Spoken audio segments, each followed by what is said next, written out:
Welcome students. पिछले lecture में हमने स्टडी किया था कि shaft strength of a shaft. Okay, solid shaft के लिए स्ट्रेंथ कैसे निकालते हैं और होलो साफ्ट के लिए स्ट्रेंथ कैसे निकालते हैं। अब हम कंपैरिजन करेंगे होलो साफ्ट की स्ट्रेंथ का और सॉलिड साफ्ट की स्ट्रेंथ का। ओके, तो होलो साफ्ट हमने यहाँ पे दो साफ्ट लिया है, one is hollow and second is solid. Okay, for a hollow shaft, okay, ये यहाँ पर है हमारे पास, ये this one is hollow shaft and this one is solid shaft and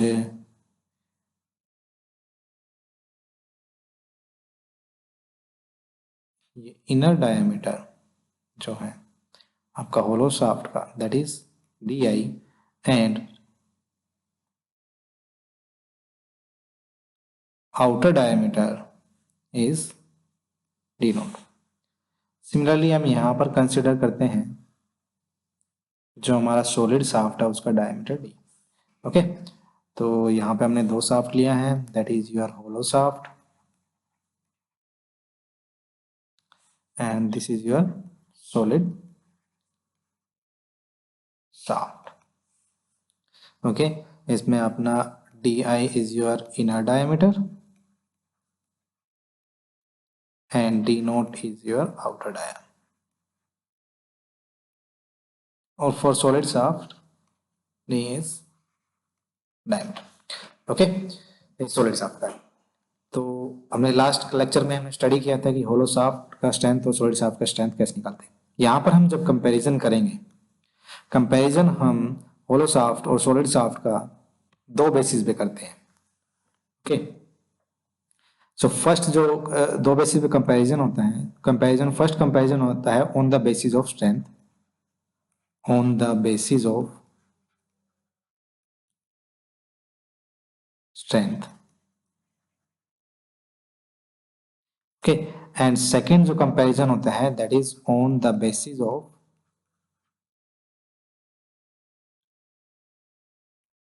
wait. That means हम इसमें ये चेक करते हैं फर्स्ट कंपैरिजन में कि होलो साफ्ट और सॉलिड साफ्ट में देख किसका स्ट्रेंथ ज्यादा है, और जो सेकेंड कंपैरिजन में है weight, on the basis of weight, hollow shaft और सॉलिड साफ्ट में से किसका वेट कम रहेगा for certain fix parameters. Okay, इन दोनों में हम सर्टेन पैरामीटर्स फिक्स करते हैं। तो फर्स्ट हम कंसिडर करते हैं, फर्स्ट लेके चलते हैं comparison based on, okay, first लेके चलते हैं हम on the basis of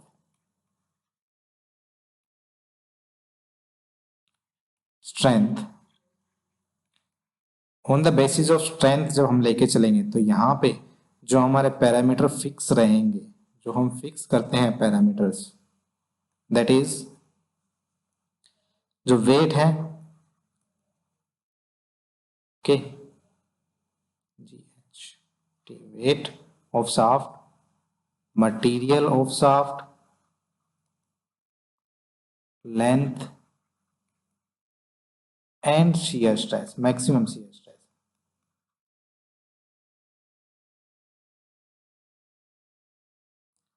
Of hollow and solid shaft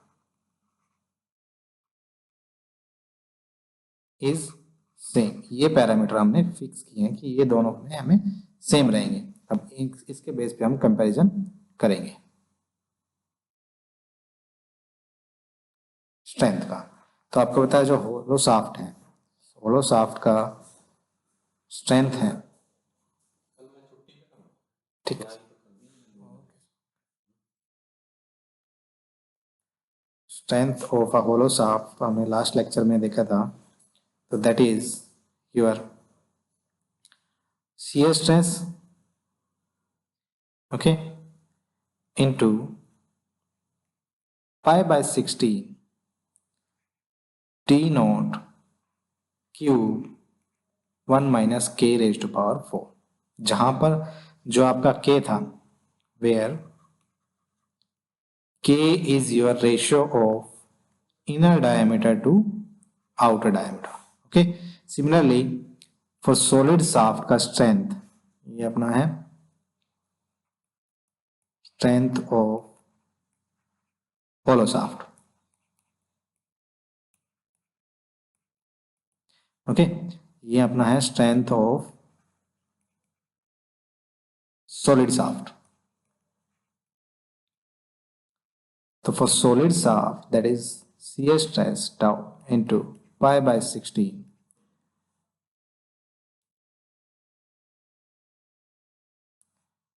divided by 16 dq। Okay, तो ये हमारा है strength of hollow shaft and solid shaft. So अगर हम इन दोनों इक्वेशन से हम देखें, दोनों इक्वेशन से हम निकालें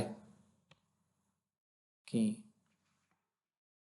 T H divide by T S is tau into pi by 16 D naught Q 1 minus K raise to power 4 divide by tau into pi by 16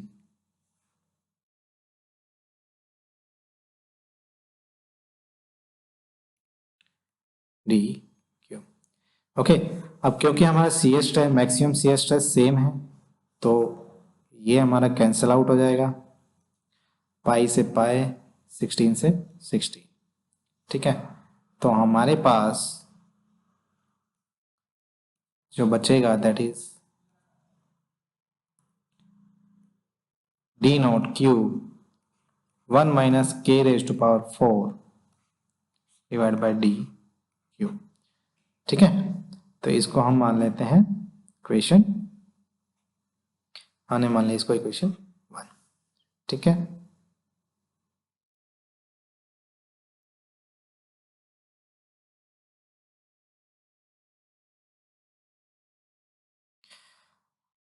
क्योंकि हमारे जो शाफ्ट थी उनका वेट था सेम, यानी कि weight of hollow shaft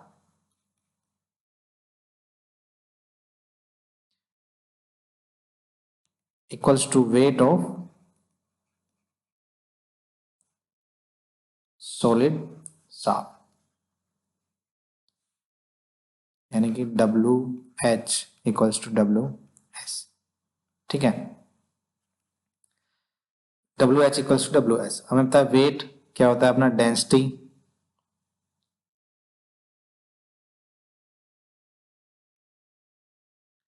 into volume. Okay, ये अपना density into volume of hollow equals to density into volume of solid. अगर हम इसको ऐसे देखें, rho into V, rho H into V H equals to rho S into V S. Because आपका जो material है वो सेम है तो डेंसिटी आपकी सेम रहेगी। यहाँ पे लिख देते हैं rho H equals to rho S because का मटेरियल इज सेम, ये हमने कंसिडर किया हुआ है। ओके, तो हमारे पास क्या बच गया, volume of hollow equals to volume of solid. अब यहाँ से हम देखते हैं वॉल्यूम क्या होता है हमारा, area into volume, area into length. Okay, तो area of hollow into length of hollow shaft equals to area of solid into length of solid shaft. अब हमने कंसिडर किया था लेंथ बहुत शाफ्ट का सेम है तो लेंथ भी आपका कैंसिल आउट हो जाएगा। Okay, because length of hollow equals to length of solid, oh sorry यहाँ पे हमारा ये सॉलिड आएगा, अलग कर देते हैं इसको, यहाँ पे हमारा सॉलिड आएगा। ओके, और हमने कंसिडर किया था length of hollow is equal to length of solid. ठीक है, तो आगे बढ़ते हैं। तो area of hollow, hollow shaft का एरिया, होलो शाफ्ट का एरिया क्या होगा, pi by 4 D naught square minus D I square, और सॉलिड शाफ्ट का area pi by 4 into D square. ठीक है, यहाँ से ये कैंसिल आउट हो जाएगा, इसको आगे बढ़ाएंगे तो हमारे पास मिलेगा D इक्वल्स टू, सॉरी ये थोड़ा और कर लेते हैं इसको, D square equals to D naught square हमने बाहर ले लिया तो 1 माइनस के स्क्वायर बच गया, जहाँ पर के आपका क्या है, ratio of inner diameter to the outer diameter. तो यहाँ से हमारे पास डी की वैल्यू आएगी D naught into 1 minus K square और इसकी पावर 1/2, ये हमारी वैल्यू आएगी। अब इस डी की वैल्यू हम क्या करेंगे, यहाँ पर जो इक्वेशन 1 थी हमारे पास, इक्वेशन 1 कौन सी थी, दिस इज योर इक्वेशन 1, ये आपकी इक्वेशन 1 है। इस इक्वेशन 1 में हम डी की वैल्यू पुट कर देंगे।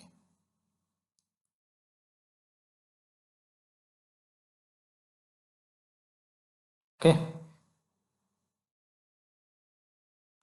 हमारा इक्वेशन 1 क्या था, इक्वेशन 1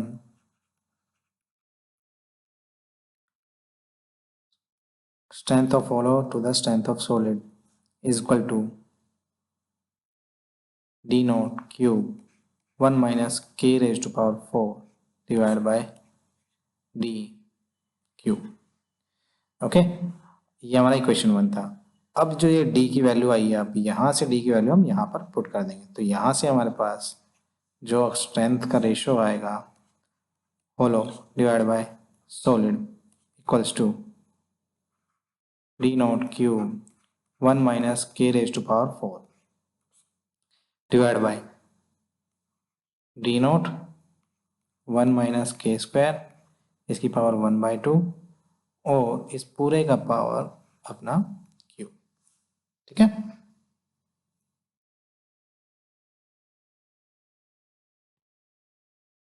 तो यहाँ से हमारे पास जो वैल्यू आएगी T H divide by T S that is D naught cube 1 minus K raise to power 4 divide by, ये जो है आपका डी नॉट क्यूब बाहर आ जाएगा और ये आपका हो जाएगा 1 माइनस के स्क्वायर 3/2। ओके, तो this will be cancel out, तो यहाँ से जो हमारे पास वैल्यू आएगी that is T H divide by T S equals to 1 minus K 4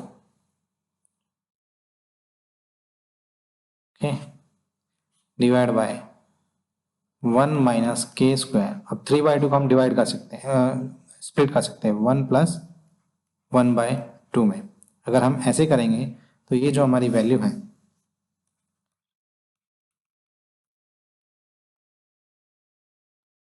और ये जो है अपना 1, ये हमारा डिवाइड हो जाएगा 1 minus K square and 1 plus के स्क्वायर, और नीचे जो है ये है 1 प्लस 1/2 का, ये हो जाएगा 1 minus K square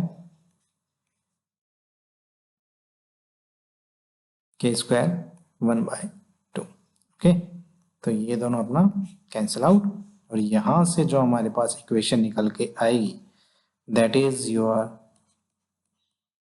strength of a comparison on the basis of strength k square divided by 1 minus k square इसकी पावर 1/2। इसको अंडर रूट भी लिख सकते हो आप, कुछ बुक्स में इसको अंडर रूट भी लिखा हुआ है। तो यहाँ से जो हमें निकल के आएगी ये आपका है कंपैरिजन, होलो शाफ्ट का और सॉलिड शाफ्ट का कंपैरिजन है। ठीक है, तो यह इसको हम इंटरप्रेट कैसे करें, ये आपको यही चीज है जो आपको पता होनी चाहिए कि आप इंटरप्रेट कैसे करोगे, इसको समझोगे कैसे, जो स्ट्रेंथ आई है। ओके, क्योंकि आपको पता है के की वैल्यू, K is your inner diameter to the outer diameter, इसका रेशियो है और ये हमेशा आपका लेस देन 1 रहेगा। ओके, तो ये आपका लेस देन 1 रहेगा। ओके, हम सपोज करते हैं, सपोज करो if k equals to 1/2, that means इसका मतलब क्या है, जो डी नॉट है वो आपका ट्वाइस ऑफ डी आई है। ओके, k इक्वल्स टू 1/2, इसकी वैल्यू हम यहाँ पे पुट करते हैं, तो हमारे पास जो वैल्यू आएगी T H divide by T S that equals to 1 plus 1/2 का स्क्वायर 4 डिवाइड बाय 1 माइनस 1/4 की पावर आपका आया 1/2। ओके, तो यहां से आप देखोगे TH डिवाइड बाय TS की वैल्यू जो आपके पास आएगी दैट विल बी 1.443। ओके, यानी कि TH is 1.443 times of TS, यानी कि स्ट्रेंथ ऑफ अगर आप इसको फर्दर लेके जाओ TH equals to 1.443 times of TS। TH क्या है आपका? Strength of a hollow shaft and TS is strength of a solid shaft. That means अगर आपका वेट सेम है, मटेरियल सेम है और जो शियर स्ट्रेस लग रही है वो आपका सेम है दोनों शाफ्ट के ऊपर, तो होलो शाफ्ट ज्यादा टॉर्क ट्रांसमिट करेगा as compare to solid shaft. Okay,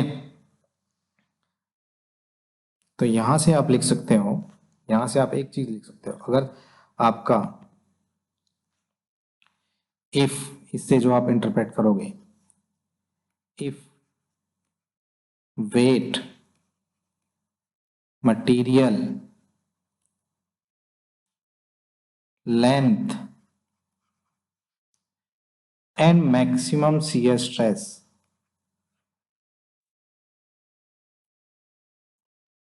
is same, then hollow shaft is stronger than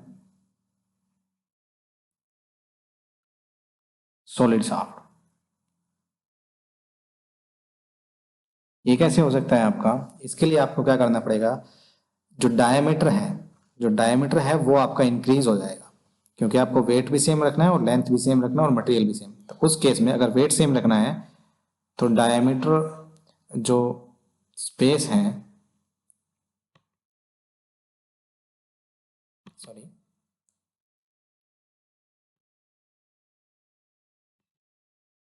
जो स्पेस है, जो डायमीटर के अलोंग जो स्पेस है फॉर होलो शाफ्ट वो हमें ज्यादा चाहिए। अगर आपका स्पेस कंसर्न नहीं है, मतलब स्पेस आपका, आपके पास बहुत स्पेस है डायमीटर के अलोंग, ओके, डायमीटर के अलोंग जो है आपके पास स्पेस बहुत ज्यादा है,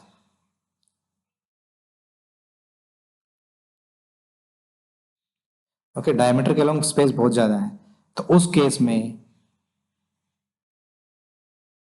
ओके, तो उस केस में आप क्या प्रेफर करोगे? होलो शाफ्ट, होलो शाफ्ट का आप प्रेफर करोगे क्योंकि होलो शाफ्ट स्ट्रॉन्ग होता है। ओके, तो ये आपका है comparison on the basis of strength. इसके बाद हम स्टडी करेंगे comparison on the basis of weight of the shaft. Okay, तो नेक्स्ट लेक्चर में हम स्टडी करेंगे इसको। Thank you.